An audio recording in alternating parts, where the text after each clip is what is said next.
Learn from the mistakes, the other people. No matter how smart you are, you will encounter these mistakes. You learn from mistakes not because you will be able to avoid mistakes. You will able to, when these mistakes come, this suffer comes, you know how to deal with it. I am particularly proud and happy about the young filmmakers, actors, singers, writers, producers that are coming up behind my generation. In particular, Barry Jenkins. Young people understand this young man made 10, 15, 20 short films before he got the opportunity to make Moonlight. So never give up. Without commitment, you'll never start. But more importantly, without consistency, you'll never finish. It's not easy. If it was easy, there'd be no Kerry Washington. If it was easy, there'd be no Taraji Henson, P. Henson. If it were easy, there'd be no Octavia Spencer. But not only that, if it were easy, there'd be no Viola Davis. If it were easy, there'd be no Michael T. Williamson, no Stephen McKinley Henderson, no Russell Hornsby. If it were easy, there'd be no Denzel Washington. So keep working, keep striving, never give up, fall down 7 times, get up 8. Ease is a greater threat to progress. My vision was totally different. I felt that I was born for something special, for something unique, for something big. You know how great it felt that I knew where I was going? Imagine the majority of people don't know where they're going. When you have a goal, when you have a vision, everything becomes easy. I felt so blessed that I knew what I was doing.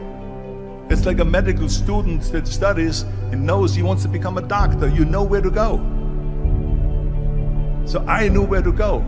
So people always ask me, when they saw me in the gym in the pumping iron days, they say, why is it that you're working out so hard? 5 hours a day, 6 hours a day, and you have always a smile on your face. The others are working out just as hard as you do, and they look sour in the face. Why is that? And I told people all the time, I said, because to me, I'm shooting for a goal. In front of me is the Mr. Universe title. So every rep that I do gets me closer to accomplishing that goal, to make this goal, this vision turn into reality.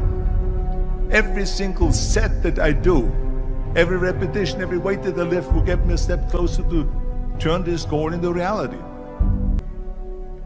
At the age of 20, I went to London and I won the Mr. Universe contest as the youngest Mr. Universe ever.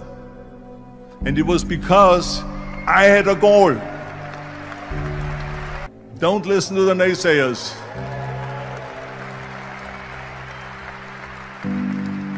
Everything I ever did, the thing that I heard out of people's mouth was, that's impossible.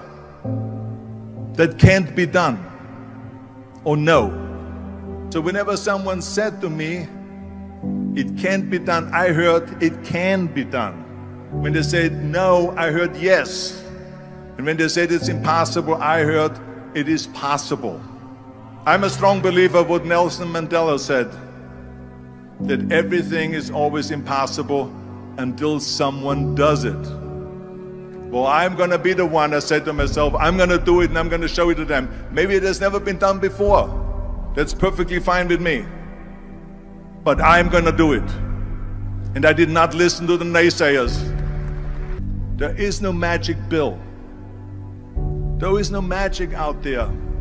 You cannot get around. You have to work and work and work. And it drives me crazy when people say they don't have enough time to go to the gym for 45 minutes a day and work out.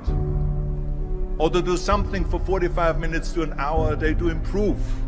If it is physically improve or if it is mentally to improve. Imagine you read 1 hour a day about history. Imagine if you would work on a business, on some business that you want to develop every day for an hour. Imagine how further along you will go. So you got to work hard. I mean, let me tell you something. When I went to America, I went to college. I went and worked out 5 hours a day. And I was working on construction. Because in those days in bodybuilding, there was no money. I didn't have the money for food supplements or anything. So I had to go to work. So I worked on construction. I went to college. I worked out in the gym, and at night from 8 o'clock at night to 12 midnight, I went to acting class 4 times a week. So I did all of that. There was not one single minute that I wasted. If you think it's hard to change the lives of 10 people, change their lives forever, you're wrong. I saw it happen every day in Iraq and Afghanistan. A young Army officer makes a decision to go left instead of right down a road in Baghdad, and the 10 soldiers with him are saved from a close-in ambush. In Kandahar province, Afghanistan, a non-commissioned officer from the female engagement team senses that something isn't right and directs the infantry platoon away from a 500-pound IED, saving the lives of a dozen soldiers. But if you think about it, not only were those soldiers saved by the decisions of one person, but their children were saved, and their children's children.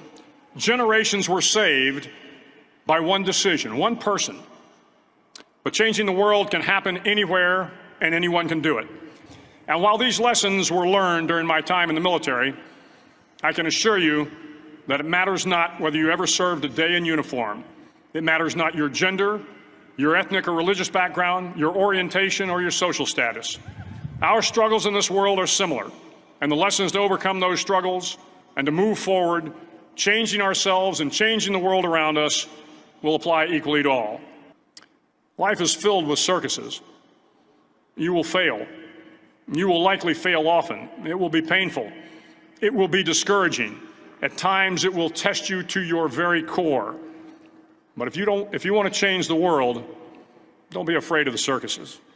Things were not looking very, very good. My $40 car had just blown up, so I was taking a bus to work. I had no film history, no real film knowledge. I was just working from, I guess, instinct. And so often I had gone to fight films or sporting films. Yes, we're going to go out there, we're going to knock them out, you're going to win. I said, no, I'm not going to win. I'm going to get destroyed.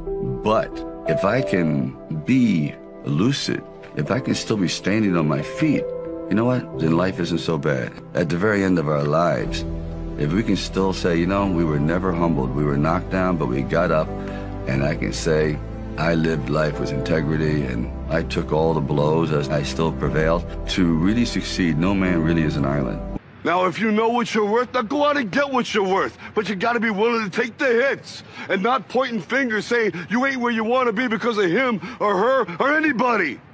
Cowards do that, and that ain't you. You're better than that.